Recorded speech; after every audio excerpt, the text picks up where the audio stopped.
Good morning বন্ধুরা, কেমন আছেন আপনারা সবাই? আশা করি ভালো আছেন। আমি সুপর্ণা, আমার এই ঘরে বাইরে চ্যানেলে আরও একটা নতুন ব্লগে আপনাদের সবাইকে স্বাগত জানাই। আজকে বৃহস্পতিবার, সকাল সকাল চলে এসেছি ছাদে। আর এই যে আমার লক্ষ্মী জবা গাছে কতগুলো লক্ষ্মী জবা ফুল হয়েছে, কি ভালো লাগছে না দেখতে। অনেক কুড়িও এসেছে। শীতকালে এই গাছটা একদম কেমন হয়ে গেছিল।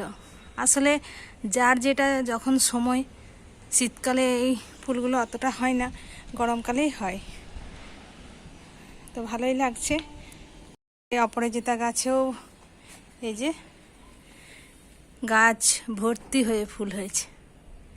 এগুলো তাই শীতকালে একদমই ফুল হচ্ছিল না, ভাবলাম হয়তো গাছটা মরেই যাবে। আর এই গাছটা তো একেবারে হেলে গেছে। চলুন ওপাশে গিয়ে এবার বেল ফুলের গাছগুলো দেখায়। ওইগুলো কিন্তু বেশ সুন্দর হয়ে গেছে। শীতকালে পাতাগুলো কেমন একটা হয়ে গেছিলো হলদে হলদে, কিন্তু তাহলেও ফেলিনি, যত্ন করে রেখে দিয়েছিলাম বাঁচিয়ে।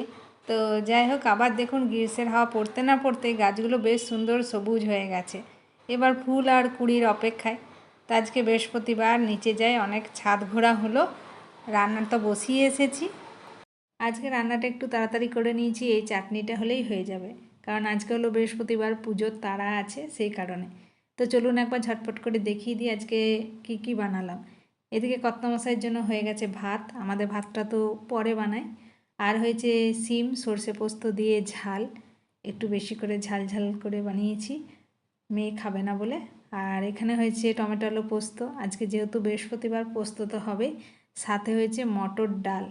আর আমার গাছে পুদিনা হয়েছিল, সেই পাতাগুলো অনেক দিন আগেই তুলে রেখেছিলাম, সেই পাতাগুলো বেটে একটু চাটনি বানিয়েছি। এদিকে কর্তামশাই সকাল সকাল গেছিলো বাজারে। তো বলেই গেছিলো যে আমি যতক্ষণে বাজার আনবো ততক্ষণে তো তোমার রান্না হয়ে যাবে। আমি বললাম ও ঠিক আছে, কারণ বাড়িতে মোটামুটি যা সবজি আছে আজকে তাতে হয়ে যাবে। তো সে কারণে একটু বেলা করেই গেছিলো বাজারে। এদিকে আজকে যেহেতু বৃহস্পতিবার, একেবারে ফুল, দুধ, দই, ব্রেকফাস্টে খাওয়ার জন্য ব্রেড সব নিয়ে এসেছে। সাথে নিয়ে এসেছে এক ব্যাগ সবজি। যদি এই সবজিগুলো এখন ব্যাগ থেকে ঢালবো না, কারণ এখন তো ধোয়ার সময় হবে না। পুজো করে স্নান করে এখন বসেছি সবজিগুলো নিয়ে। ধনেপাতাগুলো এত ছোট ছোট আর কচি কচি, বাছতে অনেকটাই সময় লাগছে। আর যদি ওইভাবেই রেখে দিই তাহলে তো খুব তাড়াতাড়ি নষ্ট হয়ে যাবে। সে কারণে ভাবলাম একেবারে বেছে পরিষ্কার করে একটা এয়ারটাইট কন্টেনারের মধ্যে রেখে দিই, তাহলে অনেক দিন পর্যন্ত ভালো থাকবে। এদিকে সবজিগুলো ধুয়ে রেখে নিয়েছি। তো চলুন একবার দেখাই কী কী সবজি এনেছে। তো এই যে মোটামুটি সবই এনেছে। সাথে এই মেথি শাকগুলো দেখে আমার কী যে ভালো লাগছে, এত সুন্দর কচি কচি শাকগুলো, সাথে কড়াইশুঁটি আর এই যে সজনে ফুল। আজকে একে বৃহস্পতিবার, তার মধ্যে সবজি ধোয়াধুয়ি করতে করতে অনেকটাই বেলা হয়ে গেছে। ঘড়িতে এখন হয়ে গেছে 1:45। লাঞ্চ নিয়ে বসে পড়েছি। আর আজকের লাঞ্চের মেনুতে কী হয়েছে সেটা তো আগেই দেখিয়েছি। চলুন এবার খাবারটা খেয়ে নিই। তো এই সবে মাত্র লাঞ্চ নিয়ে বসলাম। আরেকজন তো সিম খাবে না, সিম খাবি? খেয়ে দেখ একটা কেমন টেস্ট আছে, ঝাল ঝাল নিবি একটুখানি। কি দিয়ে বানিয়েছ? খা, তারপর বলছে পোস্ত দিয়ে।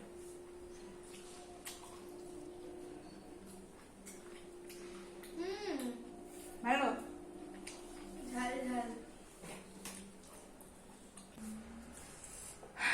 কি ঝাল দিয়ে দিয়ে ফেলেছি।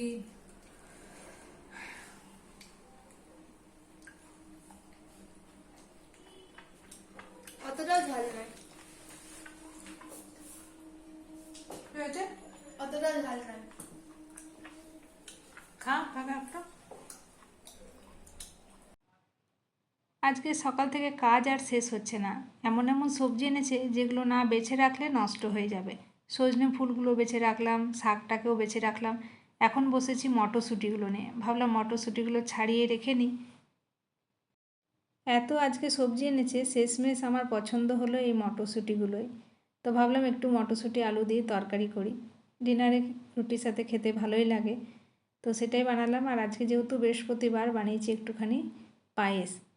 এদিকে চা বসিয়েছি, খাওয়ার জন্য নয়, হেনা মাখার জন্য। চাটা আমার রেডি হয়ে গেছে। তো চলুন ডিনারটা এবার সেরে নিই, কারণ ঘড়িতে এই করতে করতে হয়ে গেছে 9:30। যেদিন আমার কাজ থাকে না তো থাকে না, আর যেদিন থাকে সেদিন সকাল থেকে রাত পর্যন্ত একই রকম কাজ করতেই থাকি। যেমনটা হয়েছে আজকে, আজকে একটুও নিস্তার পাইনি, সকাল থেকে কাজ করেই যাচ্ছি, আর ভালো লাগছে না। তো যাই হোক, এবার ডিনারটা করে নিলেই আজকের মতো ছুটি হয়ে যাবে। তো চলুন, আজকের মতো ব্লগটাও এই পর্যন্তই রাখছি। আজকের এই ভিডিওটা আপনাদের কেমন লাগলো কমেন্টে জানাবেন, আর ভালো লেগে থাকলে একটা লাইক করবেন, আর আমার নতুন বন্ধুরা চ্যানেলটাকে সাবস্ক্রাইব করে দিয়ে আমার পাশে থাকবেন। আবারও খুব শীঘ্রই ফিরে আসবো নতুন একটা ব্লগ নিয়ে। আপনারা সবাই সুস্থ থাকুন, ভালো থাকুন, সাবধানে থাকুন। দেখা হবে খুব শীঘ্রই পরের একটা ব্লগে। Bye, good night.